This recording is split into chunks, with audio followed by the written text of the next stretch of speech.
Hello, everyone. Welcome to our Spiritual Spotlight series. Today, I am joined by Rachel Corpus. She is an angel, an actual angel in human body who came into the physical form to learn and to teach how to live a fulfilled life in deep connection with Source.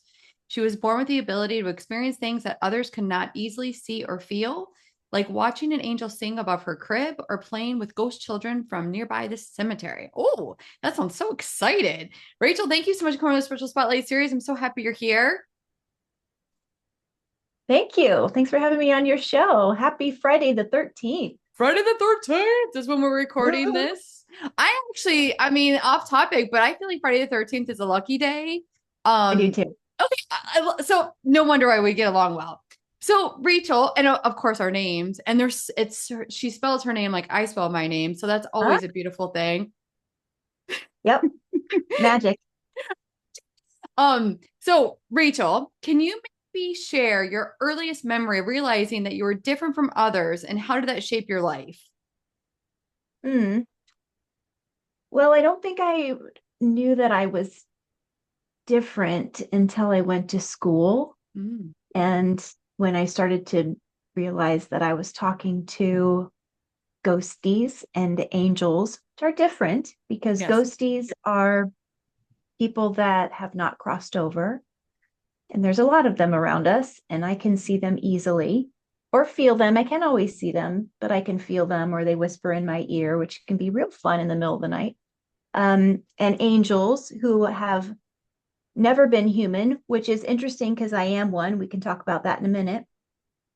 Um, but I could see them and I could understand what animals were thinking and just weird stuff like that. And but that's the way I grew up.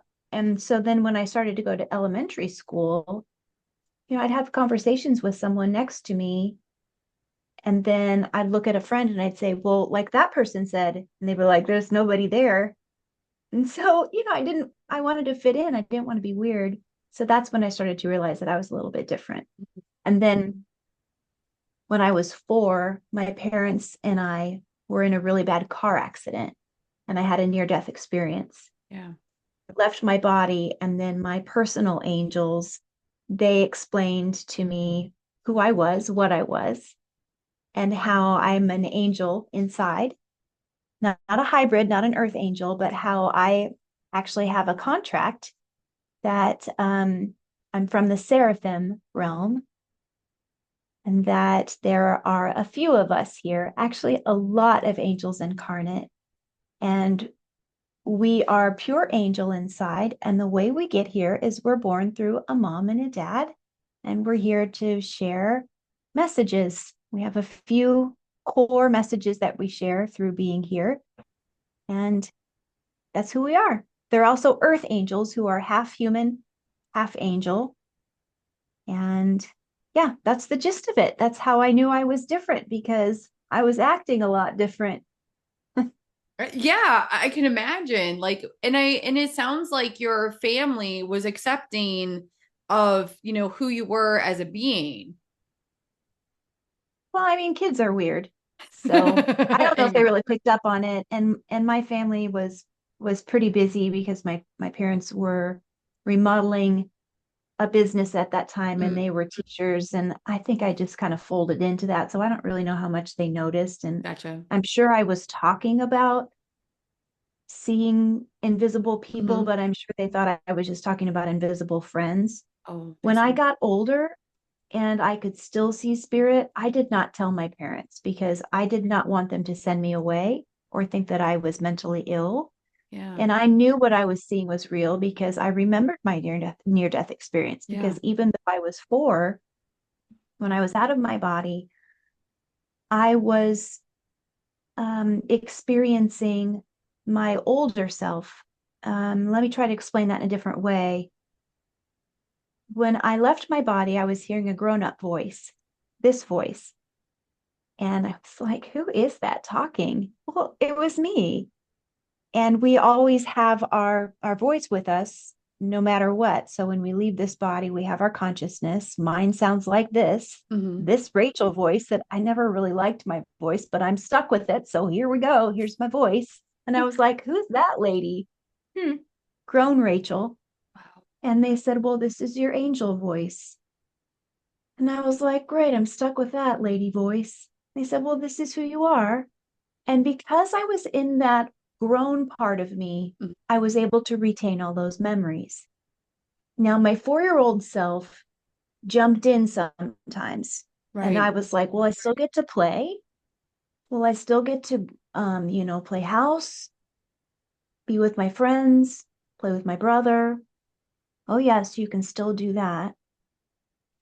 So, what I'm saying is, when I came out of that near death experience, I still retained all of that because I was in my consciousness, which was pretty stinking cool because most near death experiences that I hear about, because I love going down that rabbit hole and listening to all those cool stories that people have, Yeah. love that. They sound like a lot of them are when people are older. Mm. So people remember them because they're adults when they have them, or at least teenage years, Yeah. I think. Um, but mine was when I was little. I've had some when I was an adult. I've had a few near-death experiences, but my first one was when I was little. Yeah. And I remember that very clearly. So yeah, when my parents have been very accepting, they accept me very much now to the extent that they can. I don't share Mm. much about my life with them, but in my life as a whole, I'm very authentic. I don't hold back who I am. I tell Nice. people say, who are you? Well, I'm Rachel. I'm an angel. I'm a psychic. I don't hold that back at all. I And love I that. love being authentic. Why not? No, it's Why a not? beautiful thing to be authentic. And I guess, you said you were going to touch on this. So tell us about being an angel in a human body. Like, how do you integrate this identity into your daily life? Right. For a long time, I did other things. I was a teacher. Mm. I taught English and music and drama. And then at that time, my gifts were I hid them. Mm. And then when they were really growing, I talked to God about that and I said, okay, I know this is me. These are growing. How am I going to integrate that? So I thought, Yeah. well, a reasonable choice would be work in churches. But I did that. So I went to seminary, Yeah. worked with children and families, and I thought that would be the right fit. Girl, it wasn't. But I did it. I stayed in there for a long time. But I was really growing as what I call a psychic because I knew things. It Hmm. felt empathic. I knew things. And of course, I could see people who had passed. So they're always like, hey, that's my daughter. Would you tell her I'm okay? And I'm like, dude, I can't. I can't. It's your funeral. She's not ready. Just right. It's No, just, you're right. It's right. I love the fact that you respected the human to not deliver a yeah. message that's going to perhaps traumatize someone. Yeah. I mean, read the room, dude. I love you, but read the room. So There's a what time really and a place, happened, guys. yeah, what really happened is I live in Des Moines, Iowa, the hub of Iowa, and I was I love that you live in I Iowa. was, I'm sorry, off topic, but that's where like my family's originally from is Iowa. So, and like you're the first person I've ever interviewed that's in Iowa. So I love that. Okay, continue. yay. So I was working in a big church in Iowa, and I I wanted to have my first radio show. And so I told the head pastor, he knew that I was very spiritual. And I said, hey, if I'm gonna I'm authentic. I've always been authentic. I'm like, hey, if I'm gonna work here, I want you to know really who I am. So I Mm. I am a psychic. I want to work with the children here, but this is who I be. You got to know that when you hire me. It's like, okay, that's great. That's great. Be you. So I got hired there. And then after I got hired, he's kind of like, well, be you, but quietly be you. I'm like, okay, I get it. I get it because I'm teaching the Bible stories here. And even though I know that's not how they worked, that's not the real story, I'll do it. I'll do it. Okay, I'll just infuse love wherever I can. But I kept growing. And so this radio show came along. So I told him, and he's like, well, you got to choose. You got to choose us or them. And I was like, Oh. here's my choice. And so I Yeah. got fired. I got fired Oh for my being spiritual. gosh. And they fired me for some other silly reason because they needed to fire me for some other reason. But it was the best thing that ever happened to me because after that, I basically said to God, prove it.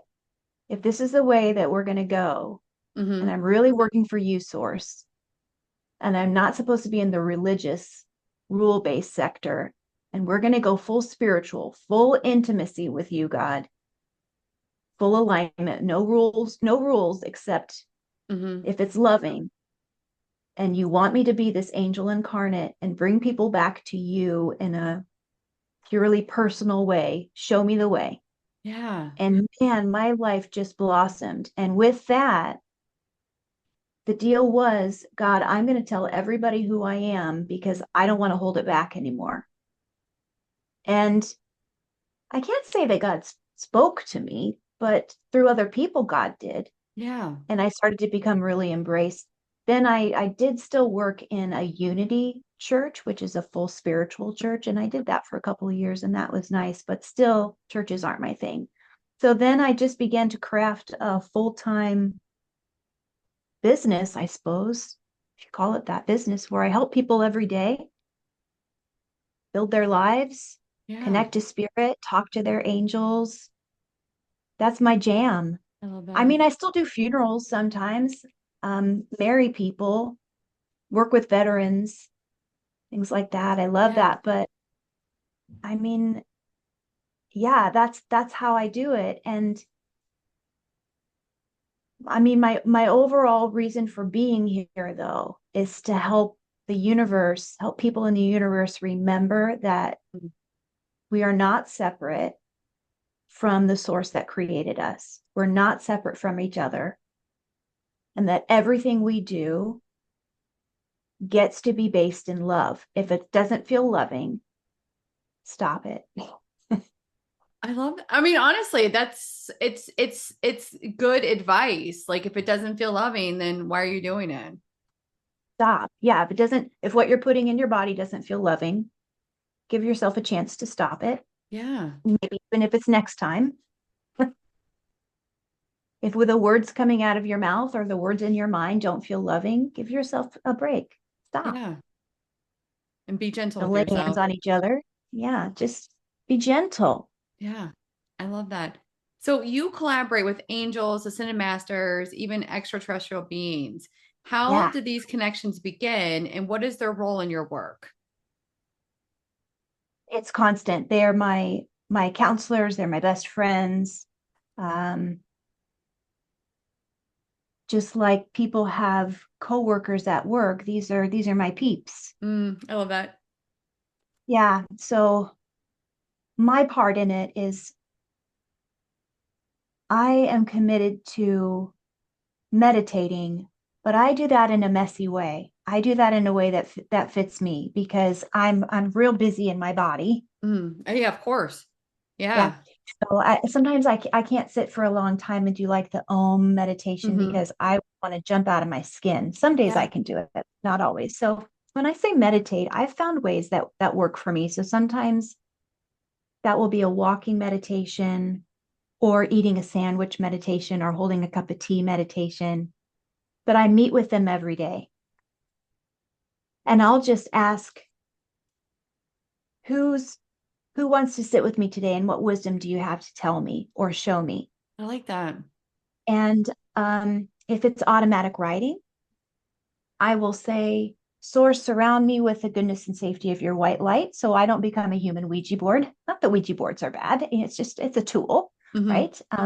But I don't want to become an open channel for everybody. I just want to talk to my specific guides. Of course. Um, so I guess what I'm saying is I'm not passive about it. I create a meeting with my guides every day. I sit Yeah. with them and then I allow them to talk to me whenever they wish as well, because we're in a friendship, we're in an agreement.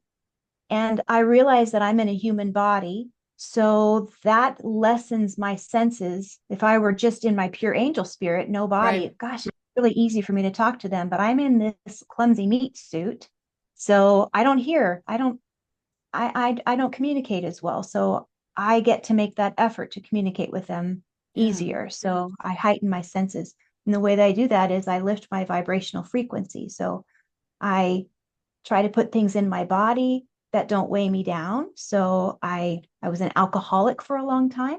So I got through that. Yeah. That's helped me. I try to eat healthy. I really love junk food. Oh my gosh, I love it. So I try to not eat junk food all the time because that helps me channel better when my body's clean. I wanted like first of all though, so I love that you're just so authentic and honest. You're like, no, I do like this. Like Hey, who so doesn't? I know.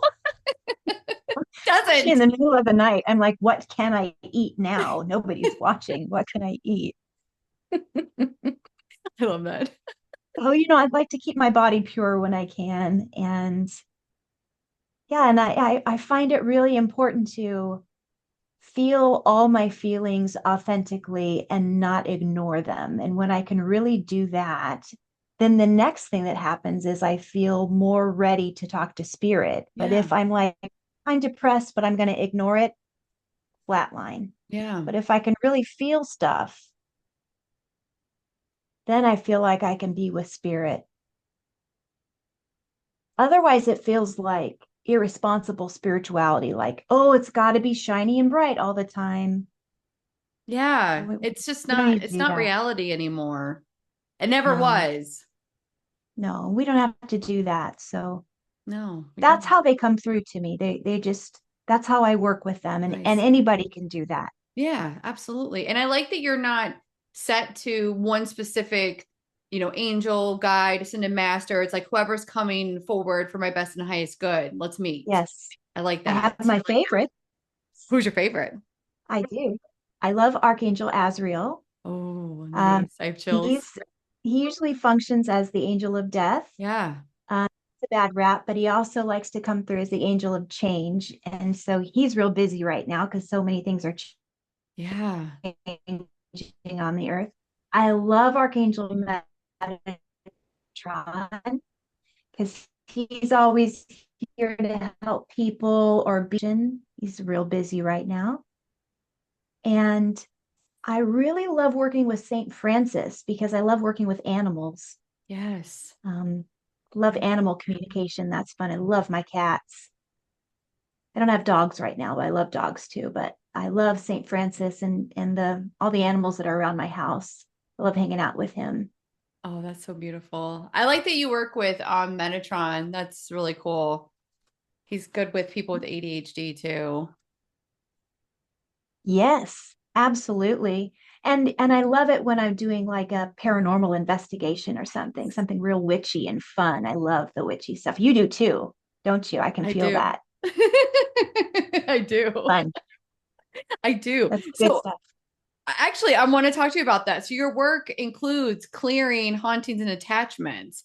What's one of the most challenging cases you face and how did you resolve it? Love that.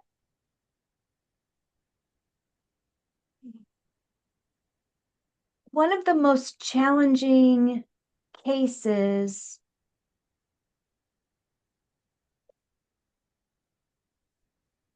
well, it can be really challenging when someone is thinks that they want to clear an attachment, but they actually have created a friendship with an entity. Interesting. Yeah, that happens a lot. So they'll call me in and I'll be negotiating with an Yeah. entity, and the entity will say, I'm not going anywhere because this person is constantly talking to me. They're cozy with me. I'm not going anywhere. And then I find out it's kind of true because the entity will be curious, or the person will be curious. So the Yeah. person will be thinking about, well, why did this entity attach to me? Is there something about me the entity likes? Yeah. Will the entity miss me? And so there's enough curiosity about the entity that the entity feels like, well, I'm home here. I found a friend. And so there's an attachment that goes both I don't know why that ways. made me a little sad. Like it just made me a little like, oh, baby friend. So Metatron comes in and we do some negotiation. And what often happens is the attachment has been gone from its home so long, it really just needs to go home. It's Yeah. lost. Came through the wrong door at some point, Yeah. but we just take it home. And then, we're really, as humans, we're not made to be alone. Mm. And so as soon as we have something that's attaching to us, our instinct is to become friends with it. So even if we have an entity is that resonates as negative, Mm-hmm. our instinct is to befriend it. So that can Mm. be really hard to clear an entity if someone is doesn't want it, but subconsciously is trying to be kind to it. Oh, interesting. That's difficult. Yeah. I've had a case with a woman who had an entity for years, but we couldn't clear it because when it came right down to it, she didn't want it to be cleared. Did she It just ever clear it or is she nope, still? Oh, nope, nope. that's fascinating, but that kind of makes sense. We're people Yeah. pleasers, regardless of who we're trying to please. Yes. Yes, and that's often why the Catholic Church is hesitant to come in because there's a lot of you can't have a successful clearing unless the person is really ready to clear. Mm. And the attachments, there's different levels of attachments. Yes. Yes. You are correct. I have learned that. That is Yeah. interesting. So let me ask you this. What are some common misconceptions people have with working with spirits? And how do you address that? Or maybe also working with an angel such as yourself. I would imagine there's some misconceptions. I think people think that if you work with angels, angels can fix it all. Mm. And we're simply messengers. We can't intervene and clean up your life. As soon as you choose to be born here, you have the gift and the challenge of free will. Mm. So before you're born, you go to great lengths to craft this life. And when you're born, you become a co creator with Source. However, you define your God, you're co creating with your thoughts. You're Yeah. constantly manifesting and creating. The role of your angels, you instructed them before you were born to give you nudges throughout your life to remind you of what you created. But they cannot intervene in a big way to say, you should make this major choice and go this route. It's not their job. Yeah.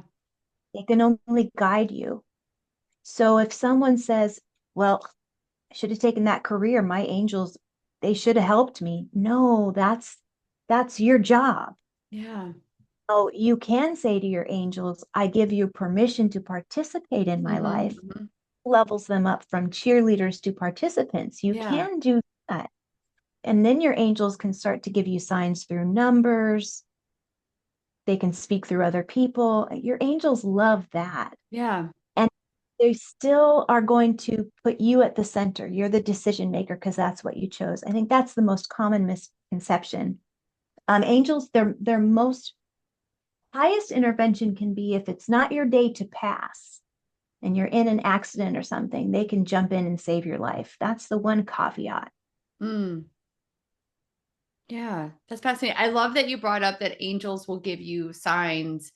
And I do 100% believe in that. I will say that I have a family member that was diagnosed with stage 4 cancer, and I do work with the angels quite often. And I will say that I asked for a sign and I saw a big wing in the clouds. And I was like, "Oh, yes."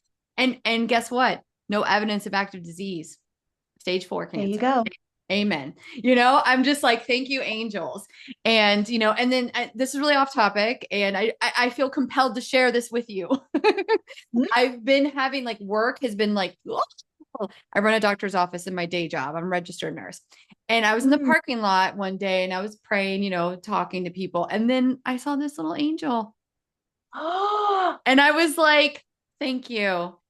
Thank you. So it just meant, and I don't, I feel compare. You're the first person I actually shared this with that I found this is like a month ago. But I'm like, it just meant so much to me. It's like, thank you. Thank you for telling me that I'm not alone and that everything will be okay.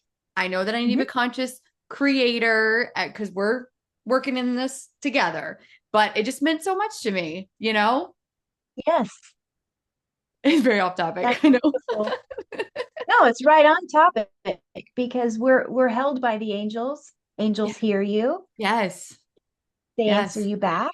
Yes. Yes, they do. And I think and I don't know about you, but for where we are right now, like we're recording this on December 13th, and this 2024 has been a heavy year, I think, for a lot of people. And it does help us to know that we're not alone and that no matter what, we can pull in a helping, guiding, energetic source being that can kind of help us and make us feel and know that we're not alone. That's right. Yeah, so That's right. important. No matter what the belief system is, there is a source that helped create us. Yeah. Oh, I like how you put that too. It doesn't matter what your belief system is. You're not alone, you know. Yeah. Even when you feel isolated and when things look bleak and dreary, we can call Right. in. Yeah. I love this. Yeah. I'm hearing I'm hearing my fellow angels also say that another ouch. I just pulled my earring out, sorry. Another misconception about angels is that they're religious or that they're from some and they're not. They're neutral. Love that. Because that's true. I will say that, and I don't know if you've experienced this in your family. I've experienced, and I imagine you probably have, being that you're an angel in a body. Because when I originally started on my spiritual path, I kind of was guided to work with the angels. Like that's where I really wanted to work with energy healing and whatnot. And I was like, this is fascinating. I love this, best thing ever. And then, I have family. Well, they're Christians, and no shame to them or anything like that. And they're like, devil's work, devil's Mm. work. And I'm like, okay, you do your journey and I'll do mine. And I love them regardless. But it's like, they put shame on you. And I'm like, how is working with the angels devil's work? Right, Make it make sense. right, Doesn't make right. any sense, right? Because So, it's unseen, probably. I know. Unproven, unseen, unknown. Yeah, Right. people don't like to if they can't see it, if they can't it's hard to wrap your logical mind around something that you can't see. But I mean, some people do see angels, but for me, I'm feeling. So I feel and wisp, you know what I mean? But I trust that. And if it feels loving, like you said before, I know it's good. That's right. Yeah. So And important. we are meant to be connected to our energy bodies. We're Yes. meant to be connected to our spirit because that's what we're made of. We're meant to be connected to God. That's one of the angel messages is that we're not separate from God. We're literally fractals of God. We're connected to God. Yeah. So if you're connected to God, who's made of energy, why wouldn't you be able to tap into that energy to heal yourself and others? Absolutely. Absolutely. Yeah. I love working with, I mean, to me, like energy, I love doing energy healings, working with well, you have several energy bodies and working with all of those energy bodies, it's just profound, and it's like you can feel that energy coming off that doesn't serve the person anymore and infusing in that beautiful healing energy is so important. Yes. I was like, Yes. I know. I love it. So, before I wrap up this amazing interview, if anyone is, I mean, and I asked you last question, if anyone is interested in learning more about you, I know you also have your own show, and you do sessions and you do a lot of other stuff. What is the best place for them to go to? Well, my podcast is called Angel Talk, and What? that's available on wherever people get their podcasts. Nice. And then if people want to get a hold of me for a session, my website is rachelcorpus.com. Perfect. I love that. So, finally, what practical advice would you offer to our audience to deepen their connection with spirit and to live a more fulfilling life? Give yourself permission to put the rest of the world on pause. It's okay. And just slow down a little bit. It's really okay. I love that. Just slow the fuck down. It's going to be okay. It's gonna be okay. You will make it through. It's going to be okay. Rachel, it has been a pleasure to connect with you today. Thank you so much for the Spiritual Spotlight series. I thank you again. My pleasure.